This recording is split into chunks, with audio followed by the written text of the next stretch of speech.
Berhari-hari ia terbaring, sebab kekecewaan besar melandanya.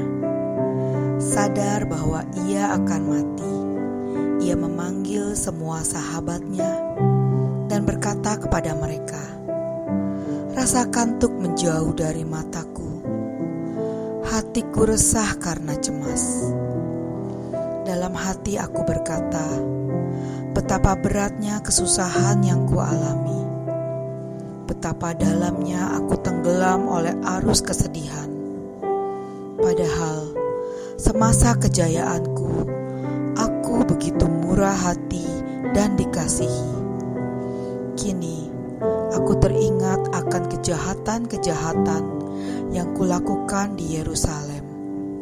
Segala perlengkapan perak dan emasnya telah kurampas. Tanpa alasan, ku beri perintah untuk membinasakan penduduk Yehuda. Kemudian Raja Antiochus meninggal di sana pada tahun 149. 1 Makabe 6 ayat 9-12 dan ayat 16. Yesus Sang Migran. Matius bab 2 ayat 13-18. Hari ini kita merayakan pesta kanak-kanak suci martir. Sesungguhnya ini adalah pesta yang memilukan, karena disinilah kita tidak bisa mengelak untuk tidak mengenang kekejaman Raja Herodes yang tega membunuh semua bayi laki-laki di Bethlehem. Namun, kita harus lebih memberi atribut kepada anak-anak yang tanpa dosa, yang telah menjadi penyelamat bagi Tuhan Yesus. Di sisi lain, kenyataan bahwa semenjak bayi, Yesus sudah harus menjadi migran, sepertinya hal itu mendekatkan dengan kita semua. Kita semua migran, peziarah yang bergerak menuju kasih-Nya. Dalam peziarahan itu, ada dalam diri kita aneka ketidaknyamanan yang juga dialami oleh-Nya. Ia menjadi sama dengan kita, tidak tanggung-tanggung, kecuali soal dosa. Immanuel, Allah tidak akan membiarkan kita terlalu lama sebagai migran. Allah adalah terang, dan di dalam Dia sama sekali tidak ada kegelapan.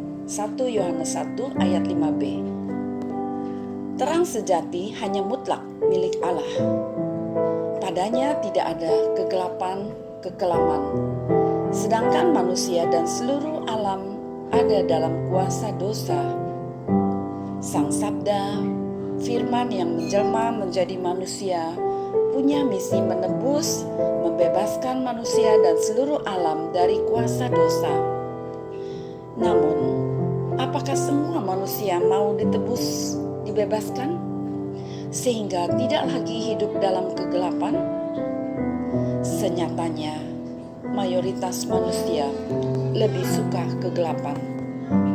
Herodes contohnya, demi mempertahankan tahtanya, dia gelap mata dan membunuh semua bayi umur 2 tahun ke bawah.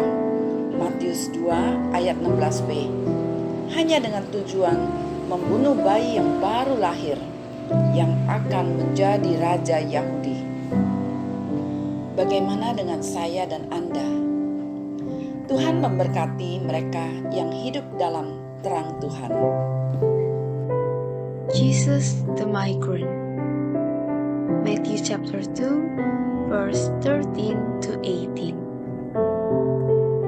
Today we celebrate the feast of the Holy Infant Martyr. In fact, this is a heartbreaking party, because this is where we cannot avoid remembering the cruelty of King Herod, who had the heart to kill all baby boys in Bethlehem.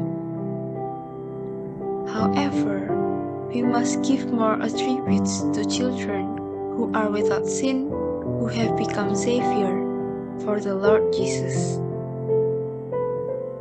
On the other hand, the fact that since the baby Jesus had to become a migrant, this should bring us all closer. We are all migrants, pilgrims moving toward His love.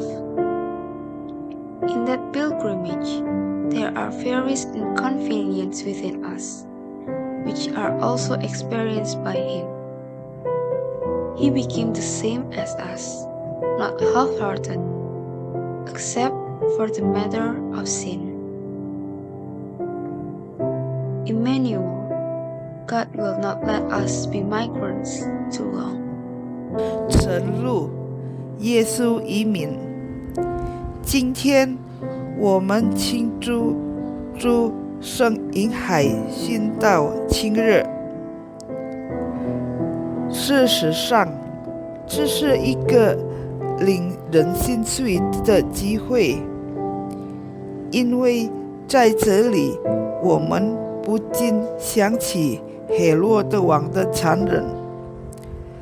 他恨不得杀死白人所有的男婴，但是我们必须给那些没有罪的孩子更多的赎心，让他们成为主耶稣的救主。另一方面，由于小耶稣不得不成为移民，这应该让我们更加亲近。我们都是移民，朝圣着走向他的爱。在这次朝圣中，在我们内有各种不便，他也经历过。他变得和我们一样，不三心二意，除了罪恶的事外。而马努埃，天主不会让我们太长时间成为移民。By virtue of the creation, and still more of the incarnation, nothing here below is profane, for those who know how to see. Pierre Teilhard de Chardin.